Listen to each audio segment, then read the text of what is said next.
Eu achava que meu problema cardíaco era o meu maior problema. Então, ouvi minha esposa dizer que odiava quando eu a abraçava. O que descobri em seguida sobre sua vida secreta e a história obscura da minha família mudou tudo. Algumas traições são mais profundas do que você jamais poderia imaginar. Meu nome é Dexter Holbrook. Tenho 43 anos e costumava achar que tinha tudo sob controle. Há 15 anos administro a Copper Creek Distillery, uma pequena empresa aqui no Tennessee que meu avô fundou em 1952. Produzimos uísque honesto à moda antiga. Sem atalhos, sem aromatizantes artificiais, apenas milho, trigo e tomilho. O tipo de bourbon que queima perfeitamente ao descer e te deixa com vontade de outro gole. Vera e eu nos conhecemos em uma feira de produtores rurais há 12 anos. Ela vendia joias artesanais. Eu estava vendendo meu último lote de Moonshine, do tipo legal, veja bem. Ela tinha uma risada que iluminava qualquer ambiente, e quando experimentou meu uísque, não fez aquela cara que a maioria das mulheres faz. Apenas sorriu e disse que tinha gosto de liberdade. Eu soube naquele momento que estava perdida. Construímos uma boa vida juntos. Comprei uma casa de fazenda com terra suficiente para o meu negócio e para a oficina dela, onde ela produz aquelas delicadas peças de prata que os turistas adoram comprar. Sem filhos, tentamos por um tempo, mas não estava nos planos. Em vez disso, dedicamos nossa energia aos nossos negócios e uns aos outros. Pelo menos, foi o que eu pensei. O primeiro sinal real de que algo estava errado surgiu há cerca de 6 meses. Vera começou a ficar até mais tarde na joalheria, alegando ter grandes encomendas para atender. Fazia sentido, já que a temporada turística estava aumentando e suas peças estavam se tornando populares entre os elegantes de Nashville que vinham de carro em busca de experiências autênticas nas montanhas. Mas quando eu passava para levar o jantar para ela, a loja estava escura, e ela mandava mensagem dizendo que estava na casa da irmã, Thea, trabalhando em um projeto colaborativo. Aí vinham os telefonemas. Vera sempre mantinha o celular virado para baixo durante as refeições. Mas agora ela se desculpava para atender ligações importantes de fornecedores ou clientes. Quando eu perguntava sobre expandir a loja ou contratar ajuda, ela mudava de assunto mais rápido que uma tempestade de verão passando pelas montanhas. O pior foi como ela começou a se afastar, fisicamente. Antigamente, ela me abraçava pela cintura enquanto eu trabalhava na destilaria, ou se aconchegava em mim enquanto assistíamos a filmes antigos nas noites de domingo. De repente, meu toque parecia irritá-la. Quando eu pegava a mão dela, ela encontrava um motivo para se ocupar com outra coisa. Mas eu disse a mim mesma que era estresse. Gerenciar um pequeno negócio não é fácil, especialmente para uma mulher em um setor dominado por homens. Talvez ela só precisasse de espaço para se organizar. Então, dei espaço para ela respirar, mantive o foco no meu próprio trabalho e confiei que o que quer que a estivesse consumindo se resolveria. Olhando para trás, esse foi meu primeiro erro. Confiança é uma coisa linda até se tornar cegueira deliberada. E, cara, eu estava tão cego quanto possível. O sinal de alerta veio numa manhã de terça-feira de março, e não teve nada a ver com o comportamento estranho da Vera. Eu estava na destilaria, verificando um lote de mosto de milho que estava fermentando há 3 dias, quando de repente senti como se alguém tivesse enrolado uma faixa de aço em meu peito e começado a apertar parafusos. A dor percorreu meu braço esquerdo como um raio, e me vi agarrando o alambique de cobre em busca de apoio, ofegando por um ar que não saía. Por um momento, pensei que estava tendo um ataque cardíaco ali mesmo, entre os barris e sacos de grãos. A ironia não passou despercebida. Um homem que passou a vida produzindo bebidas alcoólicas pode morrer cercado por elas. Consegui ligar para o 911, embora minha voz tenha saído fraca e trêmula. Aqui é Dexter Holbrook, da destilaria Copper Creek. Eu disse ao despachante, acho que há algo errado com meu coração. Os paramédicos chegaram em 10 minutos, e após realizarem um eletrocardiograma na ambulância, confirmaram meus piores temores. O Sr. Holbrook, o paramédico-chefe, disse, você não está tendo um ataque cardíaco, mas seu ritmo cardíaco está irregular. Precisamos levá-lo ao hospital imediatamente. A doutora Sarah Bennett, Uma cardiologista que parecia mais jovem do que alguns dos meus barris de uísque, deu a notícia que mudaria tudo. Após 3 horas de exames e monitoramento, ela me sentou em seu consultório com prontuários impressos espalhados pela mesa. Dexter, a doutora Bennett disse, você tem fibrilação atrial e, com base nesses resultados, ela já está acontecendo há algum tempo. Seu coração não está batendo com eficiência, o que explica a fadiga e a falta de ar que você provavelmente tem ignorado. Ela estava certa. Tenho andado cansado. Ultimamente, atribuindo isso às longas horas de trabalho e ao estresse de administrar o negócio durante a alta temporada. A boa notícia é que descobrimos isso antes que você tivesse um derrame ou algo pior, continuou o doutor Bennett. A notícia desafiadora é que você precisa fazer mudanças significativas no seu estilo de vida imediatamente, reduzir o estresse, monitorar sua pressão arterial diariamente e tomar medicamentos para regular seu ritmo cardíaco. Quando perguntei sobre o prognóstico, sua expressão ficou séria. Com o tratamento adequado, você pode viver uma vida normal. Sem ele, você enfrentará complicações sérias nos próximos anos. Tempo não é mais algo que você pode se dar ao luxo de perder. Vera deveria estar na sala de espera, mas quando saí da consulta, ela não estava. Uma enfermeira mencionou que uma mulher havia saído cerca de 1 hora antes, dizendo que voltaria em breve. Fiquei sentado naquela cadeira estéril do hospital por 30 minutos até ela finalmente voltar, alegando que o celular dela tinha descarregado e que ela tinha ido procurar um carregador. Olhando para trás, eu deveria ter me perguntado por que encontrar um carregador de celular levou mais de 1 hora. 2 semanas após o meu diagnóstico, eu deveria ter ido com calma, mas a destilaria não funciona sozinha. Eu estava carregando os óculos de leitura esquecidos da Vera para o andar de cima quando ouvi a voz dela vindo do nosso banheiro. O chuveiro estava ligado, mas ela falava com clareza, deliberadamente, e não para si mesma. Parei do lado de fora da porta, segurando aqueles óculos como se fossem a prova de algo que eu não queria encontrar. Através do vapor e da água corrente, eu conseguia ouvir cada palavra. Queria que ela parasse de tentar me tocar o tempo todo, dizia Vera, com a voz carregada daquele tom que usava quando reclamava de clientes difíceis. Toda manhã é a mesma coisa. Abraços de bom dia, beijos na testa. Parece tão falso agora, Marcos. Odeio quando ele me abraça. Meu sangue congelou. Marcos. Não é um cliente. Não é a irmã dela, Thea. É o Marcos. Eu sei, querida. Ouviu-se uma voz masculina pelo alto-falante do telefone. Aguenta aí mais um pouquinho. Assim que a saúde dele se estabilizar, poderemos decidir o que fazer em seguida. O riso da minha esposa era suave, íntimo. Você tem razão. O coitado não desconfia de nada. Ontem, ele me trouxe sopa quando eu disse que não estava me sentindo bem. Se ele soubesse que eu estava com você na cabana. Afastei-me daquela porta como se ela estivesse pegando fogo. Aqueles copos ainda estavam em minhas mãos. Faz 27 anos que produzo uísque, e nunca precisei tanto de uma bebida quanto naquele momento. Mas, em vez de afogar minhas mágoas, fiz algo que deixaria meu avô orgulhoso. Usei a estratégia.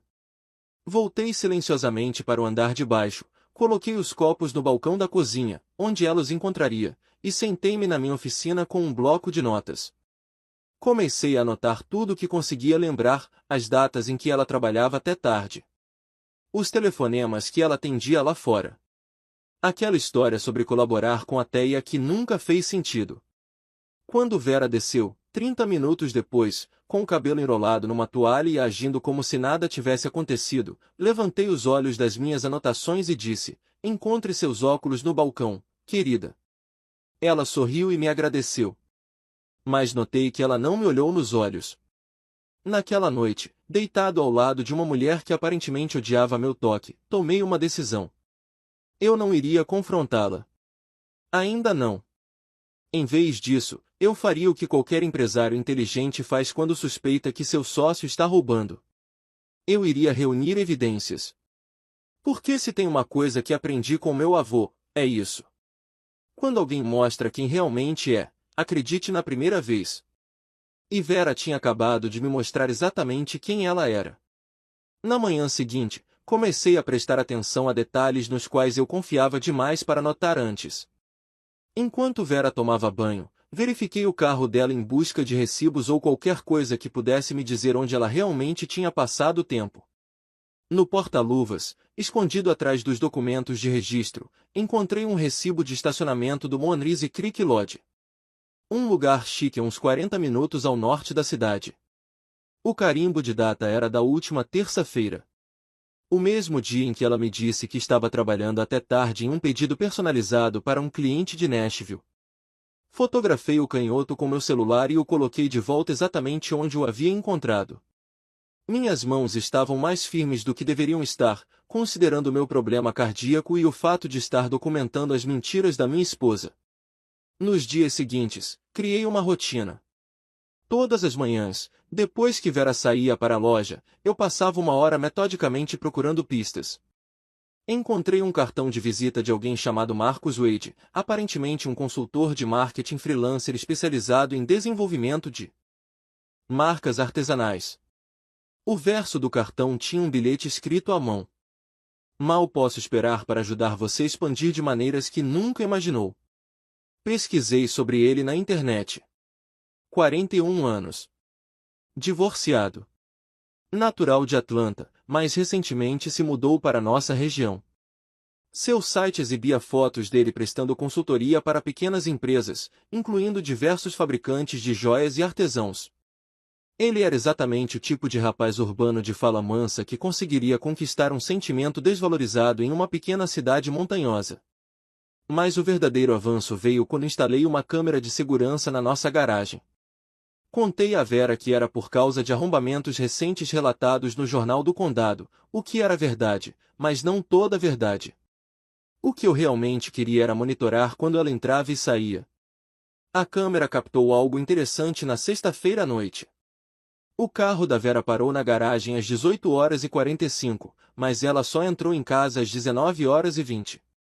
35 minutos sentada no carro, falando ao telefone. Eu a via gesticulando animadamente, rindo, passando os dedos pelos cabelos como costumava fazer quando namorávamos. Melhorei o áudio da gravação e, embora não conseguisse distinguir palavras específicas, o tom era inconfundível. Não se tratava de uma conversa de negócios nem de um bate-papo com a irmã. Era uma mulher conversando com alguém que a fazia sentir-se viva de uma forma que o marido aparentemente não conseguia mais. Irritada pela sua decepção anterior. Obrigada por me contar, eu disse. E Thea, não se sinta culpada por acobertar a situação. Você está tentando proteger a todos, mas algumas situações não podem ser evitadas para sempre. Munida da confirmação de Thea, intensifiquei minha investigação com a precisão de um mestre destilador aperfeiçoando uma receita. Cada detalhe importava. Cada evidência precisava ser documentada e verificada. Comecei verificando nossos extratos de cartão de crédito online, algo que eu nunca tinha feito antes porque confiava plenamente na Vera. O que encontrei me deu um aperto no peito que não tinha nada a ver com a minha condição cardíaca. Cobranças no Moonrise Creek Lodge apareceram mensalmente nos últimos 4 meses, sempre nos dias em que Vera alegava estar atrasada ou visitando fornecedores. Mas a evidência mais contundente foi uma cobrança na Elcide Jewelry Supply, em Nashville. Só que, quando liguei, eles não tinham nenhum registro de pedidos da loja da Vera. Não trabalhamos com ninguém chamado Vera Holbrook, disse-me o gerente por telefone. Tem certeza de que é o fornecedor certo? Eu tinha certeza, sim. Certeza de que minha esposa estava usando nossa conta empresarial para financiar seu caso, enquanto mentia sobre despesas comerciais legítimas. Em seguida, liguei para meu velho amigo Jake, que trabalhava para o departamento do xerife do condado, e perguntei a ele sobre a contratação de um investigador particular. Não porque eu planejasse seguir esse caminho, mas porque queria saber que tipo de evidência seria válida se a situação fosse para a justiça. Fotos, documentação, registros financeiros, Jake me contou. E se você está pensando em divórcio, vai querer provas de adultério para proteger seus bens. O Tennessee não é um estado sem culpa quando se trata de divisão de bens. Aquela conversa me levou a tomar uma decisão que pareceria impossível 6 meses atrás.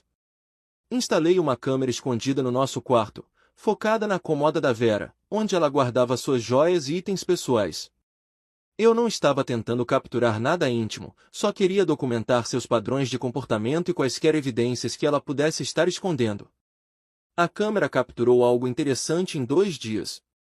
Certa noite, Vera passou 20 minutos vasculhando uma pequena caixa de madeira que eu nunca tinha visto antes. Dentro, havia fotografias, cartas e o que pareciam ser joias que eu não havia lhe dado. Quando ela saiu para a loja na manhã seguinte, peguei a caixa do esconderijo atrás das roupas de inverno dela. As fotos mostravam Vera e Marcos em vários lugares, mirantes, restaurantes e até mesmo no que parecia ser um chalé alugado para o fim de semana. Mas foram as cartas que realmente me tocaram. Minha querida Vera. Um deles começou: estes últimos meses com você foram os mais vivos que já me senti desde o meu divórcio.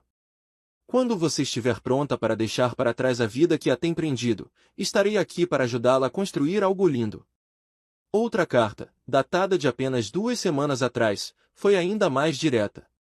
Sei que o susto com a saúde do seu marido complicou as coisas, mas não podemos continuar adiando nossa felicidade indefinidamente. A vida é curta demais para se contentar com o conforto quando você poderia ter paixão.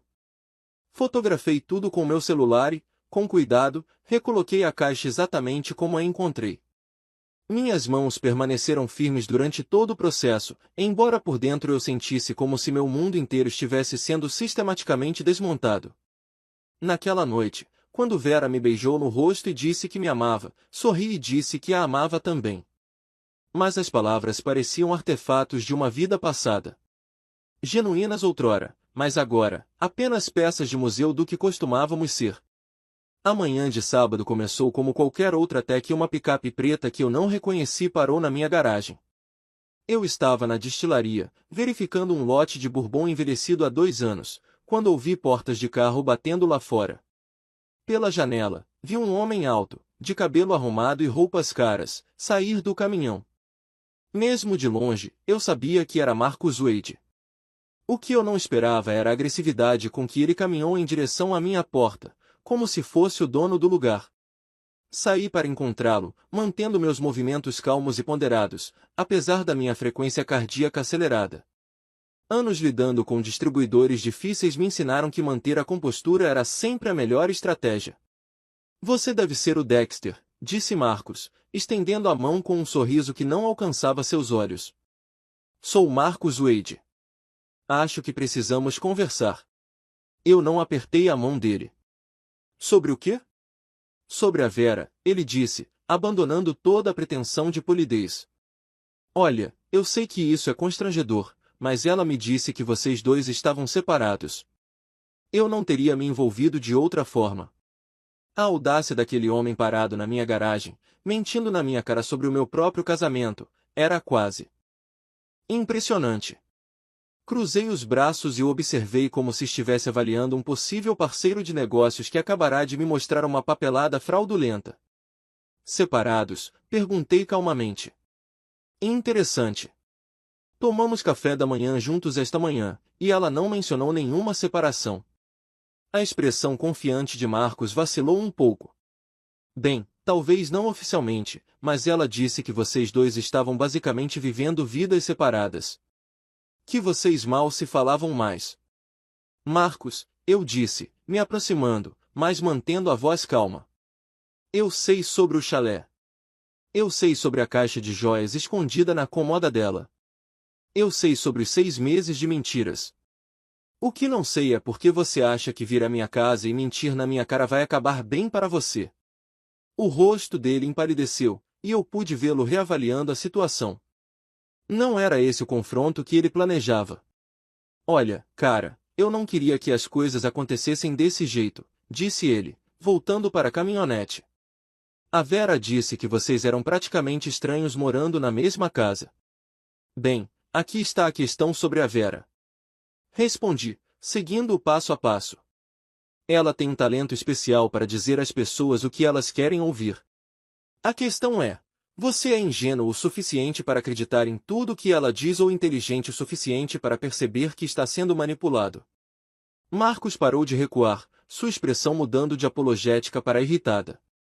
Você não sabe do que está falando. Vera me ama. Talvez sim, eu disse, dando de ombros. Mas se ela mente para mim sobre você, o que te faz pensar que ela não mentirá sobre outra pessoa? Que em casa, eu podia ver a dúvida se infiltrando nos olhos dele. A mesma dúvida que vinha me consumindo há meses.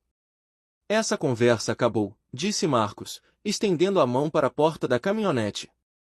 Concordo, respondi. Mas Marcos, da próxima vez que quiser falar sobre minha esposa, ligue antes. Melhor ainda, não faça isso. Depois que Marcos foi embora, liguei para Teia e pedi para ela me encontrar para um café na cidade.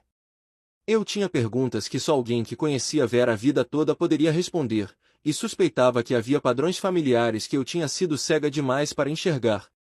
Nós nos encontramos no Mountain View Café, um lugar tranquilo onde as conversas não seriam ouvidas por metade da cidade. Teia parecia nervosa enquanto mexia o café, como se estivesse se preparando para mais revelações desconfortáveis. Teia. Comecei. Preciso te perguntar uma coisa, e preciso que você seja completamente honesta comigo. A Vera já fez isso antes? Ela pousou a colher e olhou diretamente para mim. Já tinha feito o que antes? Teve casos extraconjugais? Mentiu para alguém que dizia amar? Fez a irmã encobrir sua desonestidade? Teia ficou em silêncio por um longo momento, olhando pela janela para as montanhas que protegiam nossas famílias há gerações. Havia alguém na faculdade, disse ela finalmente. Vera estava noiva de um cara chamado Robert. Um garoto doce, que planejava ser professor, mas que também estava saindo com o colega de quarto dele pelas costas há meses. Meu café esfriou enquanto Teia continuava. Quando Robert descobriu, ficou arrasado. Vera convenceu a todos de que estava confusa, de que era jovem demais para tomar decisões tão importantes. Nossa mãe ficou do lado dela, dizendo que era melhor descobrir antes do casamento do que depois. O que aconteceu com Robert? Ele se transferiu de escola, perdeu a maior parte do seu grupo de amigos e teve dificuldades acadêmicas por um ano. A última notícia que tive foi que ele se tornou um professor de sucesso no Colorado, mas levou anos para voltar a confiar em alguém. Assimilei essa informação, percebendo que estava observando um padrão que se estendia muito além do meu casamento. Tem mais, disse Teia em voz baixa. Você se lembra de quando a amiga da Vera, Sarah, se divorciou há 5 anos? Concordei. Sarah tinha sido madrinha da Vera no nosso casamento. Vera estava tomando café com o marido da Sarah durante a separação. Nada físico aconteceu, até onde eu sei, mas ela definitivamente estava lhe dando um apoio emocional que ultrapassava limites. E você sabe como? Porque a Sarah descobriu e me confrontou. Ela achou que eu estava cobertando a Vera de novo, o que não era verdade, porque eu não sabia.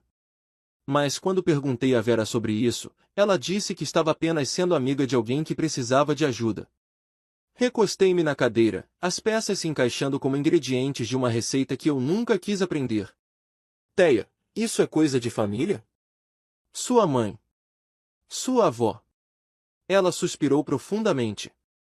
A vovó Ellen deixou o vovô 2 vezes.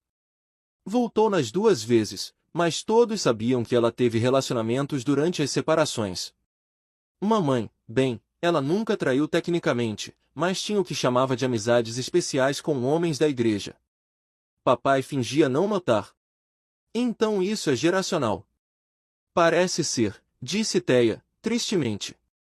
As mulheres da nossa família têm o hábito de manter planos B, de nunca se comprometerem totalmente com uma pessoa.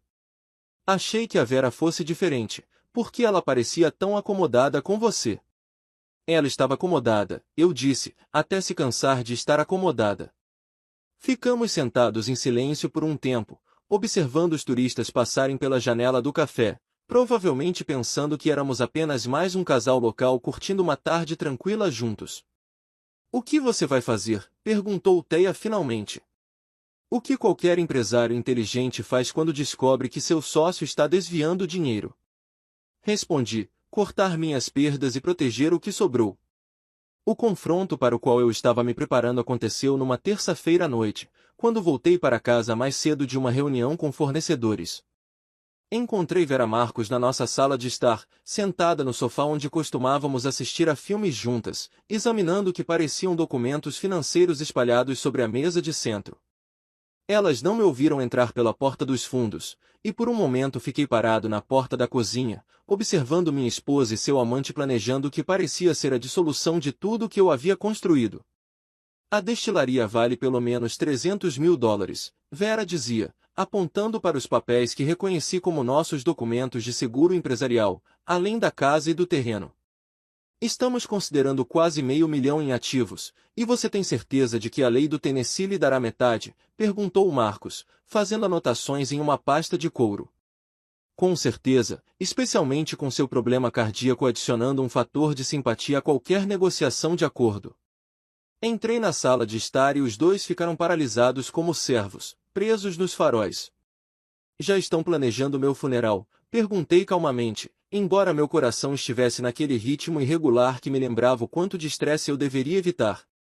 O rosto de Vera ficou branco, mas ela se recuperou rapidamente. Dexter, não é o que parece.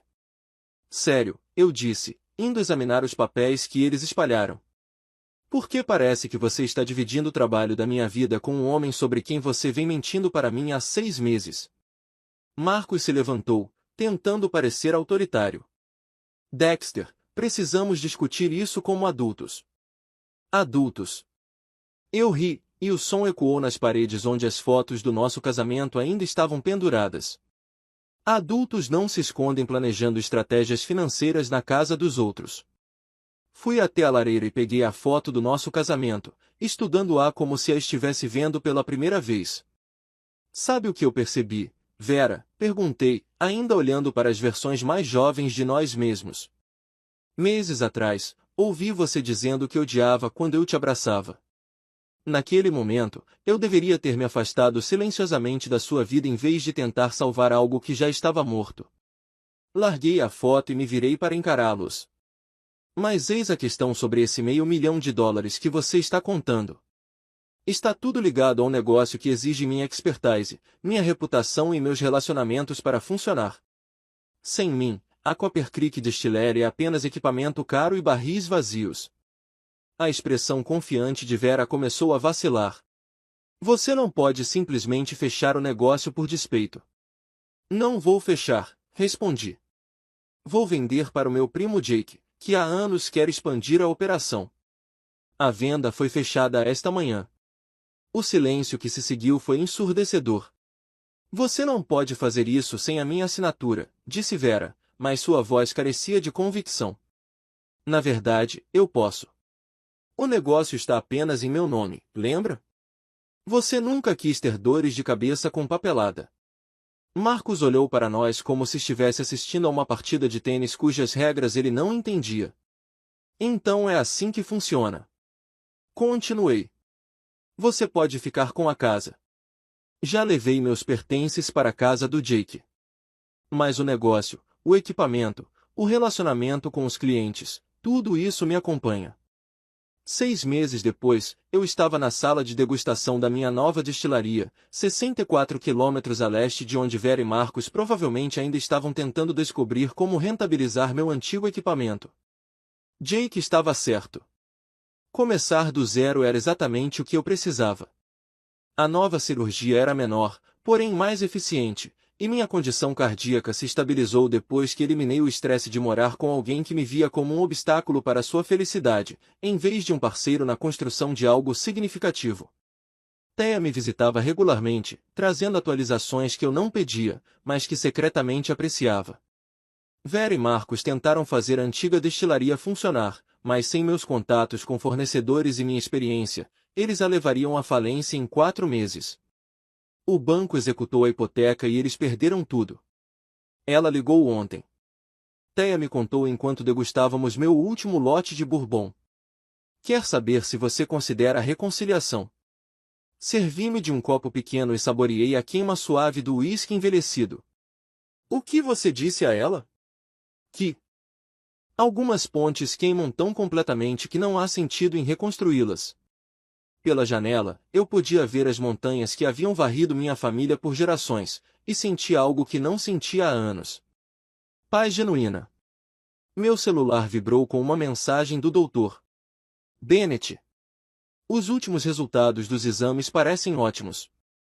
As mudanças que você fez estão funcionando. Continue assim. Naquela noite, liguei para meu primo Jake para discutir a expansão da nossa rede de distribuição. Enquanto conversávamos sobre negócios, percebi que algo profundo havia mudado na minha vida. Pela primeira vez em meses, eu estava fazendo planos que não incluíam contingências para a traição de outra pessoa. A campainha tocou por volta das 8 horas, e encontrei uma mulher mais ou menos da minha idade parada na varanda segurando uma garrafa de vinho e parecendo um pouco nervosa. Sou Sarah Patterson, disse ela. Eu administro o ateliê de cerâmica aqui perto. Ouvi dizer que você faz o melhor bourbon de 3 condados e pensei que talvez pudéssemos discutir uma parceria para pacotes turísticos.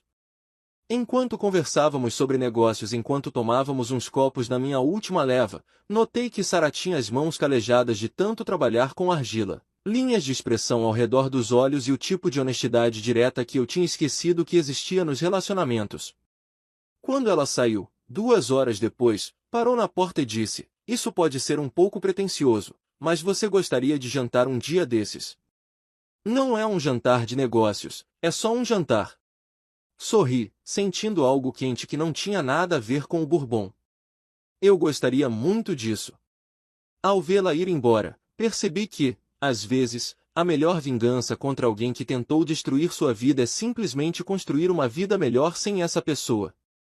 Meu monitor cardíaco apitava sem parar enquanto eu trancava a porta para dormir e, pela primeira vez em mais de um ano, o som não me lembrava da mortalidade. Lembrava-me da possibilidade.